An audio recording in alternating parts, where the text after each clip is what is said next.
Y a-t-il dans nos vies de la place pour des sentiments d'orgueil et de fierté?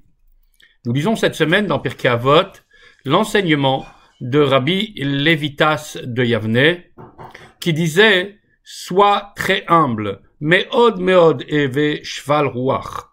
Les maîtres du Talmud s'interrogent sur la légitimité du sentiment de fierté. Deux positions s'opposent.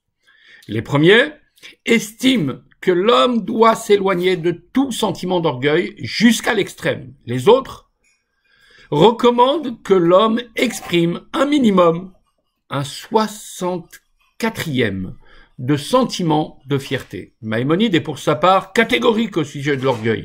Celui qui aurait la moindre expression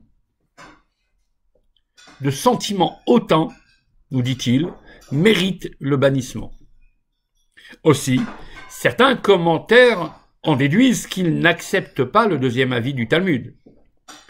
Rabbi Shneur Zalman, pour sa part, défend l'idée qu'un minimum de fierté est indispensable.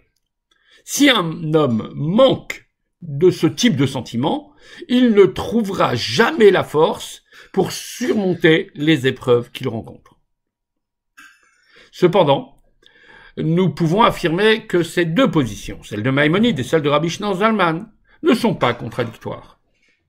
Rabbi Shneur Zalman parle d'une personne qui n'en est qu'aux phases primaires de son service de Dieu. À ce niveau, elle ne pourra progresser sans un sentiment d'amour-propre.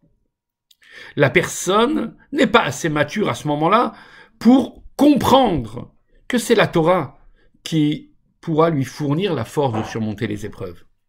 Plus tard, lorsque cette personne aura progressé, elle s'efforcera d'être en accord avec la recommandation de Maïmonide, et elle pourra alors éradiquer totalement les sentiments d'orgueil.